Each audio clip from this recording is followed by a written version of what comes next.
بسم الله الرحمن الرحيم. Hiya, let's get it. Assalamu alaikum wa rahmatullahi wa barakatuh. Welcome back to our lessons. Now we enter into chapter 4. And the first lesson that we'll deal with in chapter 4 is the Shaddah along with the Fatha vowel.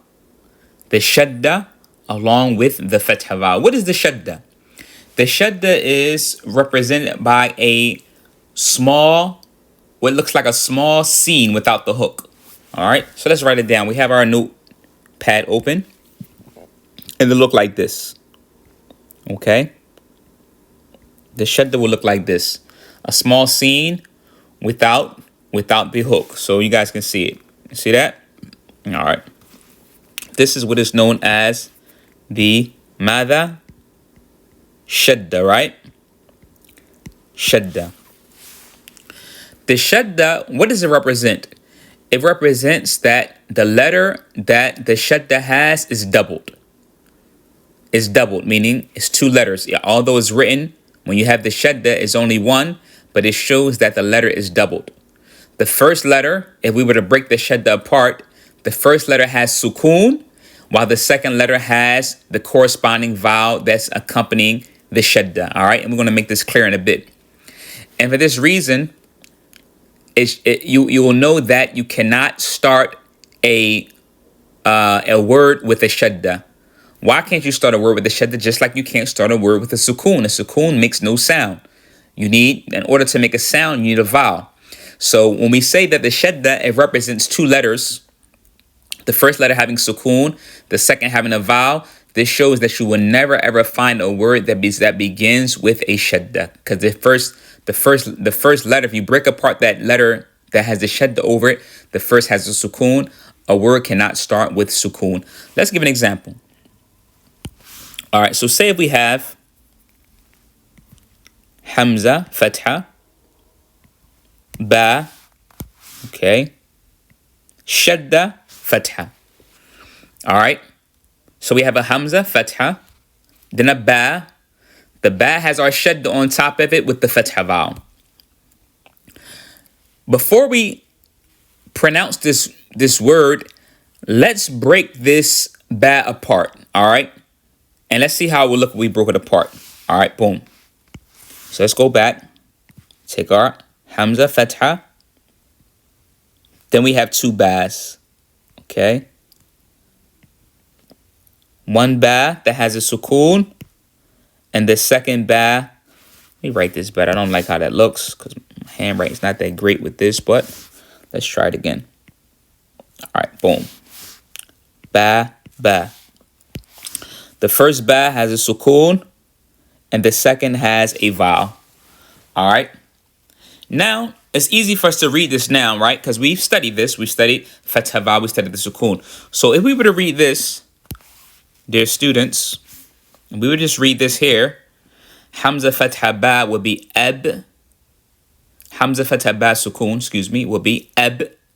Then Ba Fatha will be Ba. Ab, Ba. Ab, Ba. But what do they do in Arabic language? Instead of having us do that and stop like that, Ab, Ba, they just bring it together and it turns into one letter with a Shaddah on the top. So it'll look like this. So instead of saying Ab, Ba, you bring it together. Abba. Abba. That's all it is. That's the Shaddah. Let's give a second example. Say we had Hamza, Fatha, okay, Jim with a Shaddah and a Fatha. All right. If we were to break that apart, it'll look like this. Just hold this so I can get a better grip on this tablet. It'll look like this. Jim, and then a second Jim. Jim. The first Jim will have what? It will have sukoon, right? The second Jim will have whatever corresponding vowel is with the Shaddah. In this case, it is the Fatha. It is the Fatha.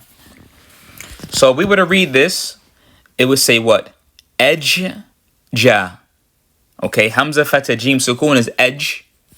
Jim fatha is ja. We already know that. Edge, ja. Edge, ja. The Arabs say no. Let's put it together and just put the sukun on it and pronounce it like it's one entity, right? So you would say edja, edja, edja. Same thing if the letter that had the shadda had a dhamma, or if the letter that had a shadda had a kasra, okay? It's the same concept. So let's say we had Hamza, Fatha, Ba, okay? Shadda, Dhamma. It's a Dhamma now, right? Let's break it apart. If we were to break it apart, it will be this. Sukun, Dhamma. Eb, Bu. Eb, Bu. Alright? So the Arabs say no, we're not gonna have two bas to back like that. Let's just bring it as a shadda and pronounce it as one entity. Ebbu. Ebbu. Ebbu. Same thing. And the same thing if we had the same thing, it would go the same way if we had the kasra vowel. Alright, so say we had Hamza Fatha, Ba, okay, Shadda, Kasra, okay? I'm going to mention something about this, the placement of the Kasra with the Shadda in a minute, okay? Alright, so we have this. Let's break it apart. Hamza, Fatha, Ba. We know the first Ba has what? Sukun. And in this case, this Ba has a Kasra. How would it be pronounced? Here, Eb-bi, Eb-bi. The Arabs say no, we're not going to do it like that. Let's make those two Bas into one entity. They say what? Eb-bi, Eb-bi, Eb-bi. So that's all it is. The shadda is the doubling of the letter, the first letter having sukun, the second letter having whatever corresponding vowel. One thing I want to mention about the placement of the kasra when there's a shadda. And the mushaf, okay, when you're reading the mushaf, let's make a box right here.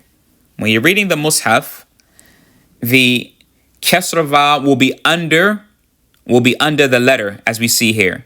The kasra vowel will be under the letter. But normally, if you're not reading the mushaf, right, the kasra vowel will be under the shadda like that. So keep that in mind. If you're not reading the mushaf, you're just reading a regular book, Arabic book, and you find the slanted line under the shadda, it's not a fatha, it's a kasra. If you find it over the shadda, then it is the fatha. All right? Pretty easy to remember. All right? So again, in the mushaf, if you're reading the Quran, if you have a mushaf and you're reading the mushaf, and you find a letter with a shadda and it has a kasra, the kasra is placed under the letter, okay? Like this, it's placed under the letter. If you're reading any other book outside the mushaf, then the kasra vowel, it will be under the shadda like that. It will be under the shadda, and the fatha vowel will be over the shadda. The fatha vowel will be over the shadda. Now, so keep that in mind. This is the shadda. That's how easy the shadda is. So after this brief explanation of the shadda, let's go into our lesson bi-idhnillahi ta'ala. So it says الدرس الأول, the first lesson, and this is we're in Bab Rabi', we're in lesson 4, we're in chapter 4, excuse me. الشدة مع الفتحة, the shadda with the fatha. The shadda ma'a means with. Al-fatha, we know what the fatha is. This is that vowel there. All right, let's read.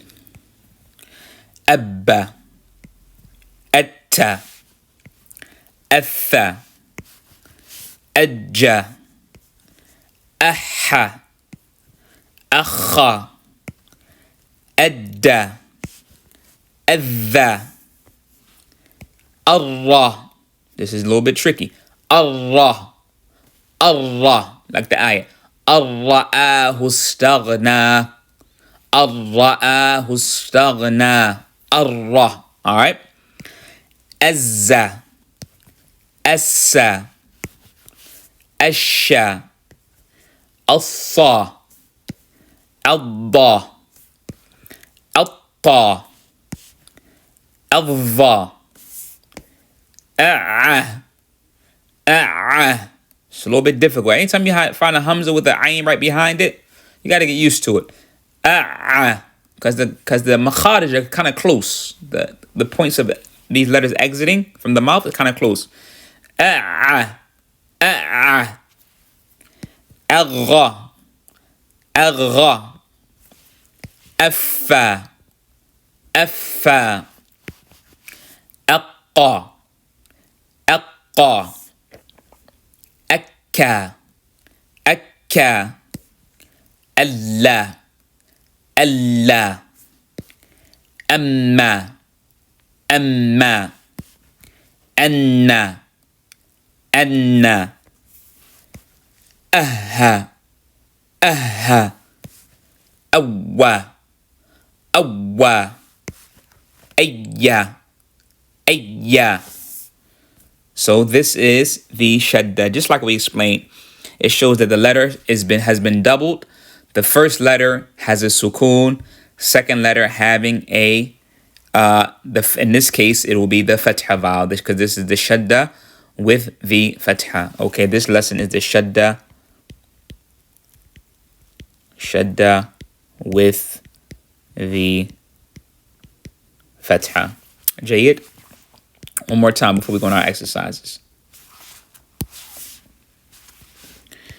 Abba, atta, atha, ajja, aha, akha, adda, adha, arra, azza, assa, asha, الصا الضا الطا الظا أع أغا أفا أقا أكا ألا أما أنا أها أوا أيا. So this is the Shaddah. And please excuse me for the Mr. Softy sound that's outside. It's the beginning of the summer, so then you find them coming in the neighborhoods playing the ice cream sound. So that's what you hear in the background. طيب. أمثلة الشدة مع الفتحة. أمثلة الشدة مع الفتحة. Now, so we're going to go in and get into some examples of the Shaddah with the fatha in actual words. We're in reading actual words. All right. So let's start. طيب. All right. Ha fatha, ba shadda fatha. All right. So that all has to come together. Okay. So it's habba, habba. Then ta kasratain is what? Ta kasratain. Tin. Habba, tin. Habba, tin. Habbatin. Habbatin. All right, next. All right, again, point to remember, this is not a ya, this is a alif maqsura. Alif maqsura. All right, so it's just similar if it was a standing alif. It's the same as far as the sound. So, hatta, hatta, hatta. So just as we will be elongating the ta, just if it was like this, for example. Hatta. That's just the alif maqsura. Hatta. hatta. All right. Let's go here. كف كف را كف را كف را كثر كثر. Don't say كثارة because it's not long. There's no alif after the fa. Okay. كثر كثر. جيد. Next. Not saw, excuse me. سخ سخ را سخ را سخر سخر. All right, so the shadda, you gotta double it. So you see how I'm grabbing it? Sakh, sakha, sakha. You see I'm stopping on it like that? You have to. Habba. Before that. Hatta. All right. Katha.